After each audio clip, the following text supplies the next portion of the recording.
네, 오늘 말씀은 열왕기상 22장 41절부터 53절까지의 말씀입니다. 네, 열왕기상 22장 41절부터 53절까지의 말씀입니다. 네, 한 목소리로 같이 읽겠습니다. 이스라엘의 아합 왕 제4년에 아사의 아들 여호사밧이 유다의 왕이 되니 여호사밧이 왕이 될 때에 나이가 35세라 예루살렘에서 25년 동안 다스리니라. 그의 어머니의 이름은 아수바라 실하의 딸이더라.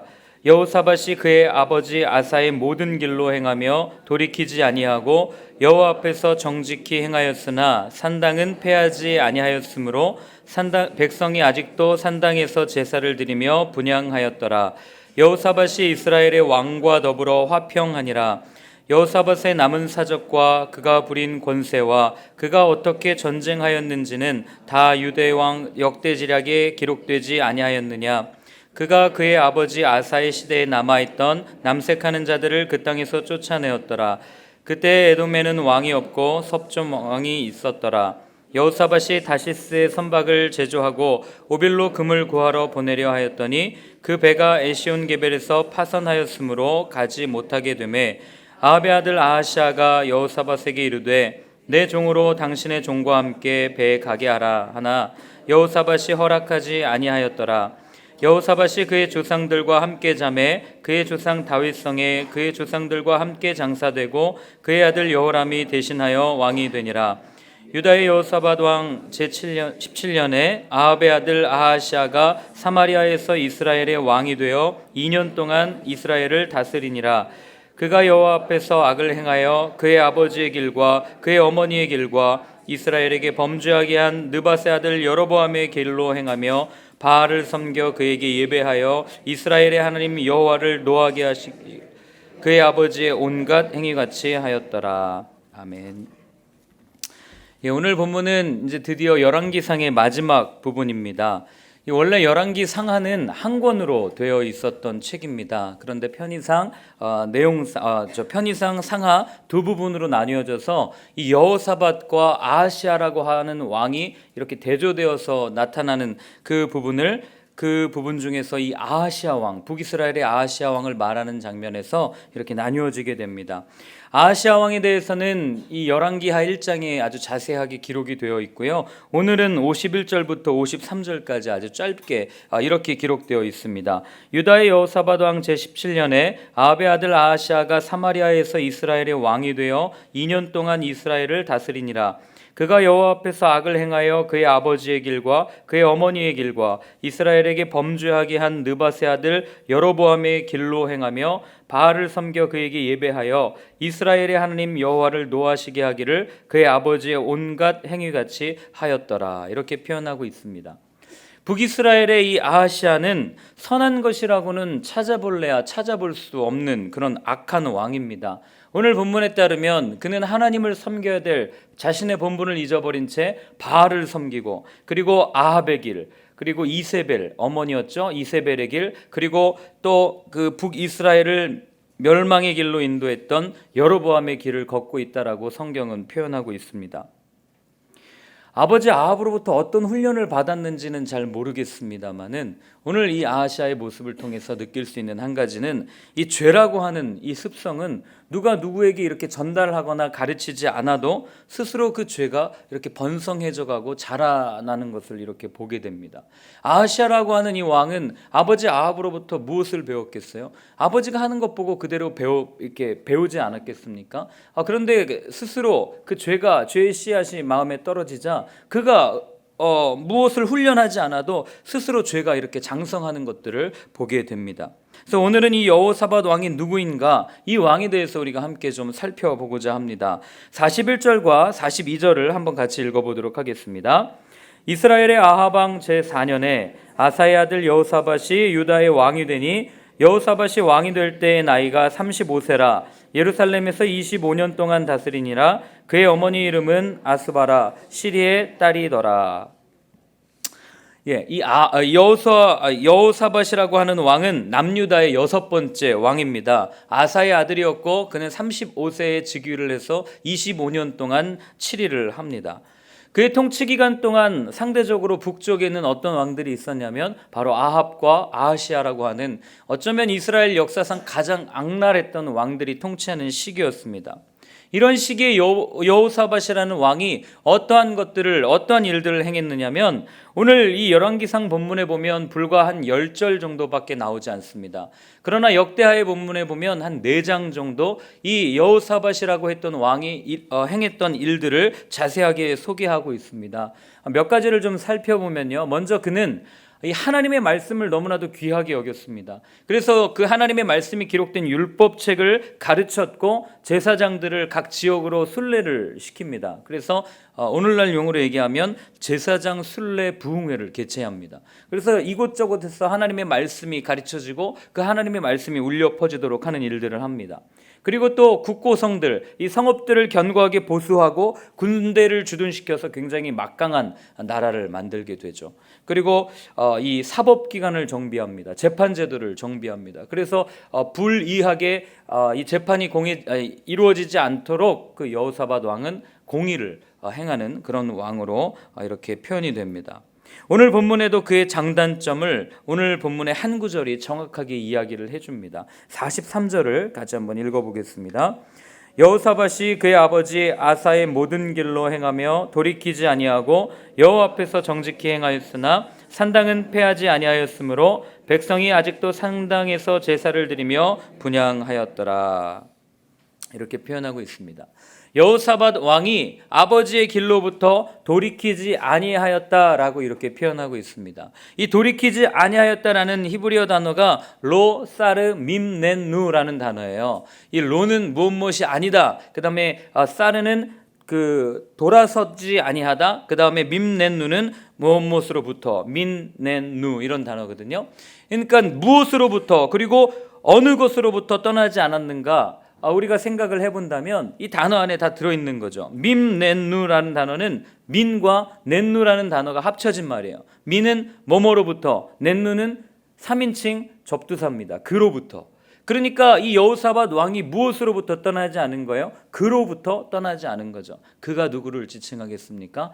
하나님을 지칭합니다. 하나님으로부터 그는 떠나지 아니하고 그 다음에 아까 얘기했던 사르, 이 사르는 기존의 삶의 방향, 내가 나아가고 있던 삶의 방향을 돌이키지 아니하다 이런 의미를 가지고 있어요.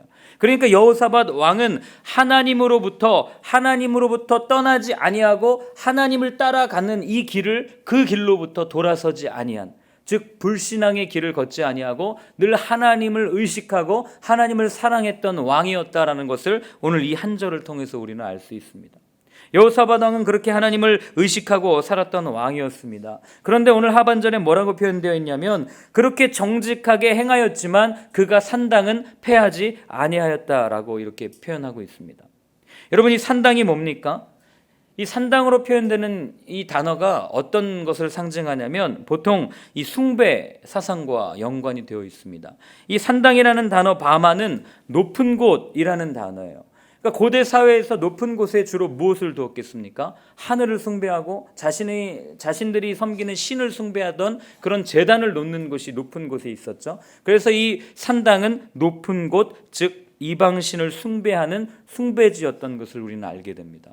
그런데 이스라엘 백성이 이제 가나안 땅으로 들어오게 돼요. 그리고 나서 이들이 성막을 세우긴 했지만 다 지역으로 이렇게 12지파가 흩어지지 않습니까? 그러니까 이들이 예배할 곳이 없는 거예요. 그래서 어떻게 하냐면 이 이방 신전이었던 산당에 가서 이들이 예배를 드리게 됩니다. 그리고 그 예배가 언제까지 이어지냐면 이 남유다와 북이스라엘 후기 시대까지 이어지는 거예요. 그래서 호세아서에 보면 어떻게 표현되어 있냐면 이 백성들이 산꼭대기에서 제사를 드리고 그 산꼭대기에서 음행하는 모습들을 이렇게 나타내주고 있는 거죠. 남녀 매춘부들이 그곳에서 행음을 했고 방탕한 제사 의식이 벌어지던 곳이 바로 이 산당이었습니다. 그럼 왜 이 산당을 여호사밧은 제거하지 못했는가? 우리는 생각해 볼 필요가 있죠. 이렇게 행음하고 이렇게 우상 숭배가 만연했다면 이 산당들을 당연히 제거해야 했음에도 불구하고 이 여호사밧 왕은 이것을 온전히 제거하지 못합니다. 당시 이스라엘 사회에서 이 산당은 굉장히 골칫거리를 앓는 그런 문제였어요. 왕권이 아무리 바뀌어도 전혀 바뀌지 않는 것이 바로 이 산당의 문제였습니다. 왜냐하면 아까도 얘기했지만 이미 가나안 땅 정복 시절부터 여호수아 시대부터 오늘날까지 이 백성들의 삶이랑 아주 밀접하게 연관이 되어 있었던 거예요. 그러니까 이 산당을 제거한다는 얘기는 자칫 잘못하면 민심을 다 잃어버리게 되는 그런 결과를 초래할 수도 있는 문제였습니다. 그러니까 여호사밧은 어떻게 했습니까? 그냥 옛날부터 행해졌으니까 거기서 예배만 드리면 되지 하고 산당을 묵인하기 시작했던 거죠. 그러나 하나님은 솔로몬이 예루살렘 성전을 건축한 이후에 이 산당에서 드리는 제사를 분명하게 금지시키십니다. 아무리 하나님 앞에 드리는 예배라 할지라도 산당에서는 드리지 말아라라고 이야기를 하죠. 이유가 무엇입니까? 인간의 편의를 위해서 드려지는 이런 예배들은 하나님을 예배하는 이 예배보다 쉽게 더 변질될 수 있었기 때문에 그렇습니다. 예배를 드리려면 예루살렘까지 올라가야 하는 그 수고를 덜기 위해서 그냥 그들이 하던 대로 쉽게 예배를 드리기 위해서 내 만족을 위한 그런 예배를 드리기 위해서 산당에서 예배를 드렸다는 거죠. 하나님은 이러한 예배를 경계하셨다고 하는 사실입니다. 여호사밧 왕은 아마 생각했을 겁니다. 하나님을 예배하는데 장소가 뭐 그리 중요하겠나? 산당 정도는 괜찮지 않겠어요? 옛날부터 행해져 내려오던 관습이고 전통인데. 그러나 만약 여호사밧 왕이 말씀에 대한 더 깊은 묵상과 실천 그리고 개혁이 있었다면 이렇게 가볍게 생각하지는 못했을 것입니다. 여러분, 이렇게 말씀에 철저하지 못한 개혁은요, 언젠가 한계에 부딪히게 되고 맙니다. 우리도 때로는 잘못된 관습들을 가지고 예배를 드릴 때가 있습니다. 또는 잘못된 관습들을 가지고 주님을 따를 때가 있어요. 우리는 생각합니다. 적어도 교회는 이래야 되지 않을까? 예배는 이렇게 드려야 되지 않아? 어떻게 기도를 저렇게 할 수 있지? 어떻게 예배의 형태가 이렇게 아무것도 없이 이렇게 드릴 수가 있지? 우리 부모님 때부터 그렇게 하지 않았는데, 우리는 이렇게 하고 이렇게 예배했는데 왜 이렇게 예배를 드리지? 하고 예배를 드리며 나아갈 때가 있다고 하는 사실입니다. 하나님의 임재는 없고 오직 예전 예배 형식만 가득한 예배를 드릴 때가 있다고 하는 겁니다. 그런 예배를 우리가 아무리 많이 드린다 한들, 우리가 정직하게 살아간다 한들 우리의 마음에 있는 그런 산당을 제거하지 않고 우리의 만족과 우리의 편의를 고려하면서 예배를 드리고 신앙생활을 할 수도 있음을 오늘 이 산당이라는 단어를 통해서 우리에게 말씀해주고 있는 것입니다. 우리는 우리 자신도 모르게 그것이 습관화되어서 이런 산당들을 지키고 있는지도 모르겠어요. 왜 우리가 그런 산당을 지키겠습니까? 바로 말씀에 대한 깊은 묵상도 없고, 아니 깊은 묵상을 한다 하고 말씀을 안다 한들 그 말씀으로 내 삶을 개혁하려고 하지 않기 때문에 그렇습니다. 그냥 내가 머물러 있는 이 자리가 좋은 거죠. 여호사밧이 그런 실수를 한 것입니다. 하나님께서 반드시 금하셨던 것, 하나님의 말씀으로 개혁하기를 원하셨던 것은 개혁했어야 해요. 이 산당을 남겨둠으로 어떤 일들이 일어납니까? 남유다에서는 여전히 우상숭배가 만연해지는 결과를 초래하게 되는 것입니다. 오늘날 우리에게 있는 산당은 무엇입니까? 우리가 예수님께 나아가는데 예수님께 나아가지 못하도록 방해하고 온전한 예배를 드리지 못하도록 방해하는 것은 혹시 무엇이 있습니까? 내 고정관념, 내 사고? 하나님께서 받으시면 그걸로 된 것인데 우리는 우리의 사고와 우리의 이 생각을 가지고 쉽게 너무나도 판단하고 비난하고 정죄한다고 하는 것입니다. 내가 가지고 있는 예배에 대한 고정관념들이 오히려 하나님을 예배하는 진정한 예배를 방해하고 있는 것은 아닌지 한번 생각해 보아야 할 것입니다. 44절입니다. 여호사밧이 이스라엘의 왕과 더불어 화평하니라 라고 표현이 되어 있습니다. 여러분, 우리는 이 44절을 읽을 때 저는 그랬습니다. 참 안도의 한숨이 길게 이렇게 후하고 내쉬어졌습니다. 왜냐하면 참 오랜만이었어요. 이렇게 다툼이 없고 전쟁이 없고 화평하다라는 단어가 언제 이후에, 솔로몬 이후에 참 오랜만에 나오는 단어였습니다. 열왕기를 묵상하면서 남북으로 갈라진 이 이스라엘은 끝없이 대립하고 쉼없이 전쟁해왔던 역사를 우리는 보게 됩니다. 르호보암과 여로보암이라고 하는 왕이 대립했죠.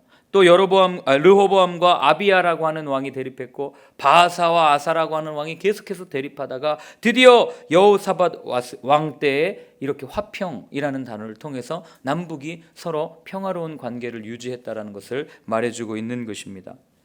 여호사밧 왕은 분열 이후에 처음으로 이렇게 평화적인 관계를 수립한 왕입니다. 그는 이 평화를 유지하기 위해서 대가를 치러야 됐습니다. 어떤 대가를 치렀냐면 아합 왕과 자신이 사돈 관계를 맺어야 했던 거예요. 자신의 아들이었던 여호람과 그 아합의 딸이었던 아달랴를 혼인시킴으로써 그는 이 평화를 유지하게 됩니다.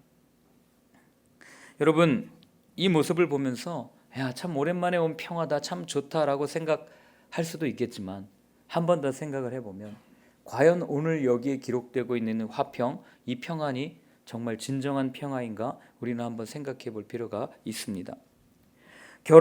정략 결혼으로 잠시 편안한 시기를 맞이할 수는 있었지만 남유다의 그로 인해서 우상 숭배가 만연해지고 타락하는 결정적인 계기를 마련하게 된 것이 바로 이 정략 결혼이었어요.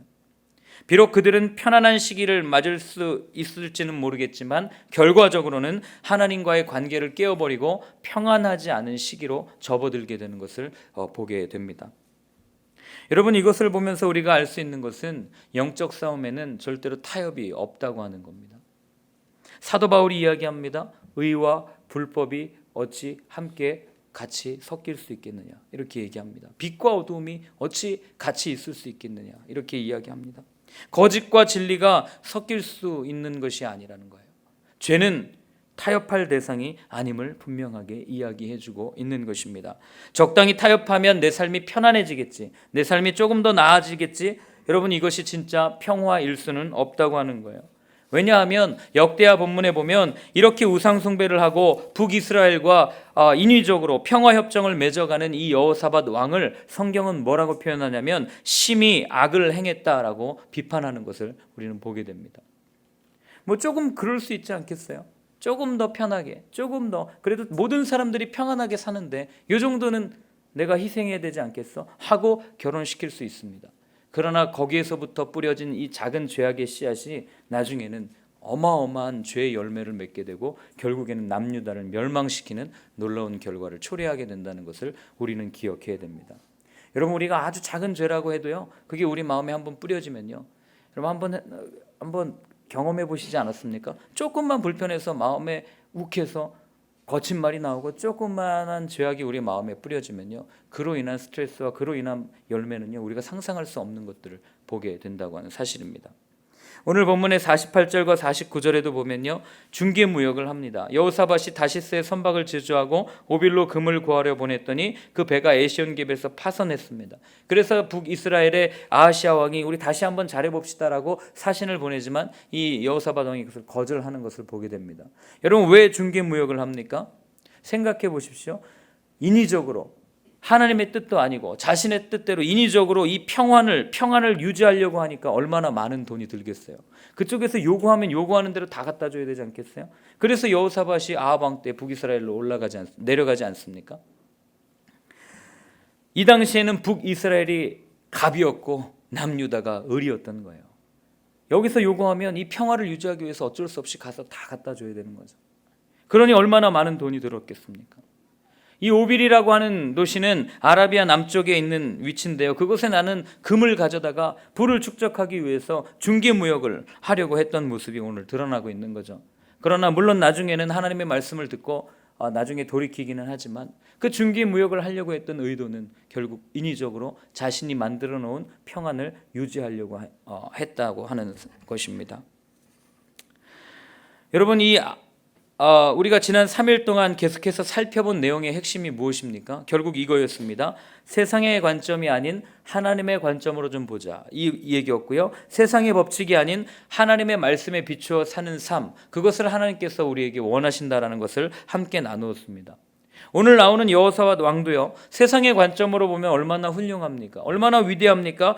참 뛰어난 업적들을 많이 남겼습니다. 거기에 전쟁에 지쳐있는 백성들을 생각해서 어떻게 해서든지 평안을 유지하려고 하는 그 모습을 보여주었다는 것도 굉장히 뛰어난 업적이에요. 우리 이 모습을 보면서 사람이 이 정도면 됐지, 털어서 먼지 안 나는 사람이 어디 있어? 라고 그렇게 생각할지도 모르겠어요. 그러나 여러분, 사단은요, 우리에게 계속해서 속삭입니다. 하나쯤 어겨도 돼. 괜찮아. 지금까지 잘 해왔는데 뭘. 그 작은 하나, 그거 어긴다고 뭐 무너지겠어? 하면서 우리에게 속삭입니다. 그러나 하나님은 우리가 온전해지기를 원하십니다. 다 잘하다가 하나를 어기면 죄인이 되는 겁니다. 아담과 하와를 보십시오. 다 잘했어요. 너무너무 사랑했고 하나님과 대화하고 하나님과 너무 평화롭게 살았습니다. 그러나 딱 하나를 어깁니다. 선악과를 먹고 범죄하게 되지 않습니까? 또 사울 왕은 어떻습니까? 잘했습니다. 처음에 겸손했어요. 그리고 하나님께서 기름 부을 때 저 짐칸 뒤쪽에 숨어 있을 정도로 내가 어떻게 왕이 될 수 있습니까? 겸손하면서 그렇게 하나님의 영에 충만하게 삶을 살았던 사람이었어요. 그러나 딱 하나를 어깁니다. 무엇입니까? 자기의 열등감을 이기지 못하고 그런 모습을 보면서 범죄하게 되는 것들을 보게 됩니다. 여러분, 죄는요, 하나를 어기면 반드시 우리의 삶 전체를 갉아먹게 됩니다. 여러분, 죄에게 절대로 문을 열어주어서는 안 돼요. 죄는 들어오지 못하도록, 아예 그냥 작은 것이라도 들어오지 못하도록 마음에 딱 이 문을 걸어 잠궈야 합니다. 여호사밧도 마찬가지였습니다. 그에게 문제는 어떤 문제가 있었습니까? 평화를 얻기 위해서 사용된 방법들이었어요. 그것이 하나님의 방법이었는가, 아니면 세상의 방법이었는가? 여러분, 솔로몬 왕을 보십시오. 솔로몬 왕도 주변의 나라들과 평화를 유지하기 위해서 정략 결혼이라는 자신의 방법, 세상의 방법을 사용합니다. 하나님의 뜻을 구하고 하나님께서 주신 이 나라를 어떻게 하면 아름답고 평안하게 유지할 수 있겠습니까? 라고 묻는 것이 아니라 오히려 자신의 방법, 세상의 방법대로 정략 결혼을 통해서 이방인들과의 혼인을 통해서 평화를 유지하지 않습니까? 결과적으로 어떤 일을 가지고 옵니까? 하나님의 뜻을 거슬렸고 하나님을 섬겨야 할 그가 세상의 방법을 따름으로 남북이 분열되는 그 일들을 초래하지 않습니까? 여러분, 우리의 삶에서도 마찬가지입니다. 하나님은 우리를 평화롭게 화해하는 사람으로 세워주셨어요. 맞습니다. 그래서 우리는 평화롭고 화해하는 삶을 살아야 돼요. 고린도후서 5장에 보면 하나님께서 우리를 화목하게 하는 화해의 직분을 우리에게 주셨다고 그래요. 그래서 우리는 이것을 가지고 오해합니다. 화해하게 하셨으니까 나가서 무조건 세상의 방법대로 화해하게 하고 너도 좋고 나도 좋고 서로 좋은 게 좋은 거 아니겠어? 하고 살아갑니다. 그러나 그것보다 더 중요한 것은 바로 세상에 평안을 주고 세상에 화해를 하는 것도 중요하지만 어떤 방법을 가지고 화해를 주고 평안을 주느냐, 이것이 더 중요하다고 하는 사실입니다. 세상의 방법은 결코 우리에게 평안을 주지 못합니다. 세상의 방법은 겉으로는 평안을 줄지는 모르겠지만 평화를 위장한 분열을 우리에게 초래하기 때문에 그렇습니다. 여러분, 생각해 보십시오. 관계 속에서 아무리 상대방에게 좋은 걸 준다 한들 그 관계가 언제까지 이어지겠습니까? 좋은 것 줄 때까지만 이어집니다. 좋은 거 주지 않으면 그때부터 서운해지기 시작하고 관계가 깨어지는 것들을 보게 됩니다.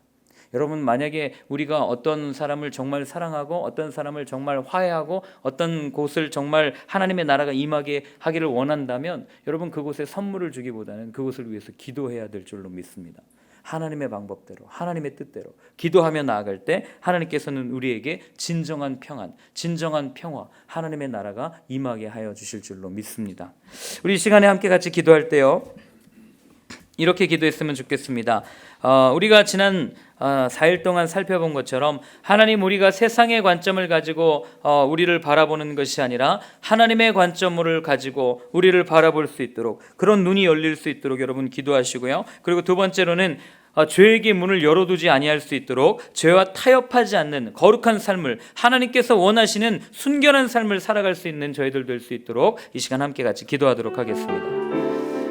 사랑의 하나님 아버지 하나님, 우리가 세상을 살아가는 동안 우리의 눈은 세상의 것들을 바라보고 자꾸 세상의 것들을 의지하게 됩니다. 그래서 세상의 것들을 바라보면서 하나님의 관점으로 세상을 바라보기보다는 내 관점, 세상이 말하는 방법으로 우리가 살아갈 때가 얼마나 많은지 모르겠습니다. 하나님, 그러나 오늘 분명하게 계속해서 말씀해 주십니다. 세상의 방법이 아니라 하나님의 방법을 따르라고요. 하나님의 것들을 귀하게 여기라고요. 하나님, 그래서 우리가 하나님의 것들을 바라보며 나아갈 수 있도록 도와주시고, 하나님, 우리가 정말로 죄에게 문을 열어두지 아니하고 하나님, 그 죄에 타협하지 아니하고 죄를 멀리하고 사단에게 명령하고 예수 그리스도의 십자가로 그것들을 누르며 승리하며 나아가는 하나님 우리의 삶이 될 수 있도록 주여 인도하여 주시옵소서. 아버지 하나님, 우리는 너무나도 연약합니다. 우리의 힘으로는 할 수 없습니다. 그러나 오늘 말씀하여 주셨습니다. 이 말씀 붙들고 오늘도 우리가 승리하며 하나님의 말씀으로 세상 가운데 담대하게 선포하며 나아갈 수 있는 우리의 삶이 될 수 있도록 주여 인도하여 주시옵소서. 사랑하는 주님, 우리는 너무나도 연약하여서 이 세상을 살아갈 때 하나님을 바라보기보다는 세상의 방법과 세상의 것들로 바라볼 때가 참 많이 있음을 고백합니다. 하나님, 남유다와 북이스라엘의 많은 왕들이 그러했습니다. 왜냐하면 그것이 더 쉬운 방법이고 그것이 더 승리하는 것 같고 그것이 더 성공하는 방법 같았기 때문입니다. 그러나 주님은 계속해서 우리에게 말씀해 주십니다. 세상의 것이 아닌 하나님의 말씀을 쫓아 살라고요.